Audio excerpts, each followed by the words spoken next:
It was exactly 3:07 a.m. when my phone rattled on the wooden nightstand of my off-grid mountain cabin. I'd only just drifted off after pulling a grueling double shift at the department. Outside, the night was motionless, broken only by the faint chorus of crickets through my open window. On the glowing screen, the caller ID displayed private number, never a good omen at that hour. "Hello," I mumbled, still half asleep. A familiar voice answered. "Detective Rains? Sorry to wake you, but we've had a report of a disturbance at your property. A woman called 911 claiming she's with an HOA." I sat bolt upright. "What, out here?" My cabin was 20 miles from the nearest town, far from any suburban development. "She says your gate is illegally blocking public land. Officers are en route, but since it's your property—" "I'll handle it," I said, already swinging my legs out of bed and pulling on my jeans and boots. The chill hit me the moment I stepped onto the porch. Flashlight in hand, I walked the gravel path toward the front gate. My cabin sat on 12 acres of privately owned land, and the gate was a simple ranch-style bar with a heavy lock and a bold private property. No trespassing sign bolted to the front. Headlights glowed ahead. Not police, just a silver SUV idling by the gate. A woman in a pink robe and matching slippers stood at the bumper, furiously dialing on her phone. "Ma'am," I called. She spun around, startled, then instantly narrowed her eyes. "You can't block this road. This is HOA land." "This isn't under HOA jurisdiction," I replied evenly. "This is private property." "I know the law," she snapped, waving her phone.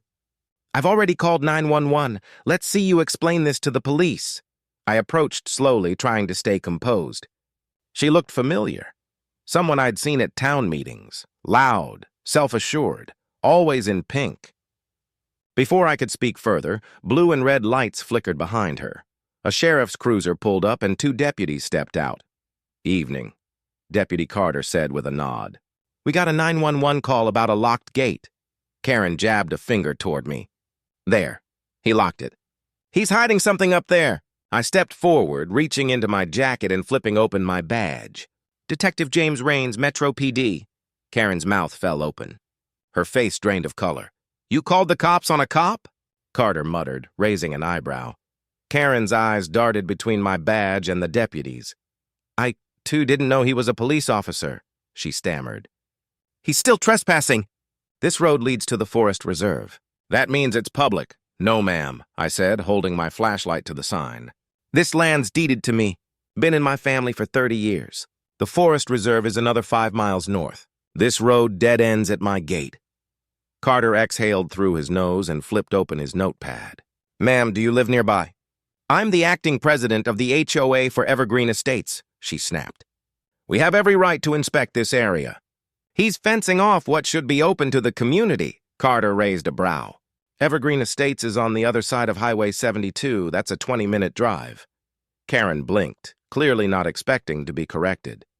"That doesn't matter. This whole mountain range should be regulated under one system. We've had break-ins and strange lights. He could be running something illegal up there." I couldn't help but laugh. "Strange lights? Lady, I run a generator and an old CB radio. You think I'm building UFOs in my shed?" She stiffened. "Well, I demand that the gate be removed." "It violates the spirit of community openness." Carter turned to me. "Detective Rains, any issues with her being here?" "Oh, a few," I said. "She's trespassing. Tried to force my gate open and was also accused me of breaking the law at 3 in the morning. "I'd call that disturbing the peace," Karen gasped. "Are you threatening me with arrest?" "I'm a homeowner." "No, I'm warning you." "Next time I won't be so patient," I said, stepping closer. "You see, people like you don't respect boundaries. You think an HOA badge gives you authority? Out here, it doesn't mean a thing." One of the deputies coughed, trying to hide a laugh. Karen's face flushed. "You'll regret this. I'm calling my lawyer, and I'll have you reported to Internal Affairs for intimidation." "Be my guest," I replied. "Ask them how many times you've called 911 on your neighbors." Her jaw twitched. She spun on her heel, slammed her SUV door so hard the sound echoed through the valley. "Let her go," Carter said quietly. "We've dealt with her before. She once called us because a squirrel looked suspicious." I rubbed my temple. "God help me if she finds the security cameras I'm installing tomorrow." The next morning, I was up with the sun. After last night's circus, I wasn't leaving anything to chance. I drove into town, bought a handful of motion-activated cameras, and spent the afternoon mounting them around the perimeter, especially around the gate where Karen staged her 3 a.m. performance. By dusk, everything was wired, powered, and running. I was watching test clips when my phone buzzed, motion alert at the front gate. It was barely twilight. I pulled up the feed and felt my stomach drop. There she was, Karen again, but not in pink. This time, she'd dressed like she thought she could blend in, a wide sun hat, oversized sunglasses, a clipboard in one hand, and her phone in the other. She paced in front of the gate, talking fast. I switched the camera audio on. Yes, I'm documenting everything. This is encroachment for sure. Her voice carried over the speaker. There's a generator, probably violating environmental regulations. She crouched, taking pictures of gravel, fence posts, and even the dust on my private property sign. She tried the gate, still locked, then shouted up toward the cabin even though I was half a kilometer away and hidden behind thick trees. Open up! This is a community matter. We need transparency. I slipped into my boots and hiked the trail down to the gate. As soon as she spotted me, she spun, bronze sunglasses flashing that smug look. You again, I said. Karen brandished her clipboard like a badge.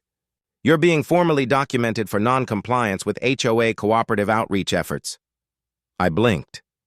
That's not even a thing. It will be, she snapped. I've filed reports with the county zoning office, the health department, and posted to the neighborhood Facebook group. Your conduct is unacceptable. I leaned on the gate. You ever hear the phrase, don't poke the bear? You're poking the bear. Karen's smile widened. You think that badge protects you? I'm not afraid of a cabin cop with a tin star. I tapped my phone and the video playback showed her rant in crystal clear audio. Actually, this camera does more than my badge ever could. It documents trespass, harassment, and property tampering. Want to see where you tried to open my gate? The smile drained from her face for a beat. Panic flickered in her eyes. You wouldn't dare. Try me. Next time I press charges, you'll be dealing with a court date. Not just a lecture. She muttered something about calling the State Forest Commission and backed toward her SUV. Her tires crunched away down the drive. I watched the feed until her taillights vanished, but I knew it wouldn't end there. People like her don't quit when embarrassed. They escalate, and escalate she did.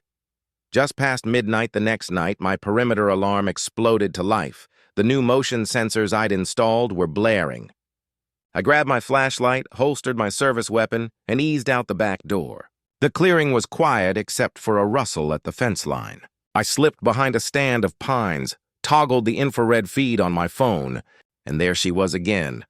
Karen in black yoga pants, a hoodie, and a headlamp, looking like an untrained nighttime trespasser from a DIY show gone wrong. She was spray painting over my no trespassing sign. I didn't wait. I stepped into the open with the flashlight aimed at her face. The beam caught her in mid-motion. She could have hit the ground and she stumbled back, shrieking. Stop! You're stalking me! You're on my property, I said, calm but hard. That's criminal trespass and vandalism. She scrambled to her feet and launched into desperate accusations. You're harboring dangerous materials. Gasoline, pesticides, illegal fencing. I'm saving the environment. I hit record. Say that again for the judge. She lunged for her phone like it was armor. I'm calling 911. Please do, I said. Let's wake the sheriff. 10 minutes later, 2 cruisers rolled up. Deputy Carter, rubbing sleep from his eyes, looked like he'd seen one too many of Karen's midnight theatrics. I handed him the facts. She'd forced entry, defaced my signage, and made repeated false reports. Karen pointed at the ground and shouted about buried chemicals and conspiracies. Carter sniffed and gave me an exasperated look that said more than words could.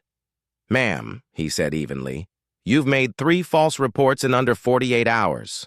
That's misuse of emergency services, a misdemeanor. You also trespassed and vandalized property. That's a different matter. Her hands trembled. I'm protecting the community, she started. Carter nodded to the other deputy. Cuff her. What? You can't, she wailed as the metal clicked around her wrists. This isn't over. I'll have your badge. Internal affairs, Will. I stepped forward and showed him the security footage on my phone. I'd already uploaded the recordings. Everything's documented, I said, and a copy will be sent to the HOA as well. As they led her to the cruise, her voice echoed through the pines, threats, promises, and that same high-pitched indignation. I watched the lights fade, then switched the flashlight off and walked back to the cabin under a sky that had never looked clearer. For the first time in days, I smiled. Peace at last. If you want more late-night HOA madness where the tables turn fast, subscribe to the channel. Drop a like if you enjoyed the moment she froze when she saw the badge, and tell me in the comments, what would you have said to Karen if you were standing at that gate?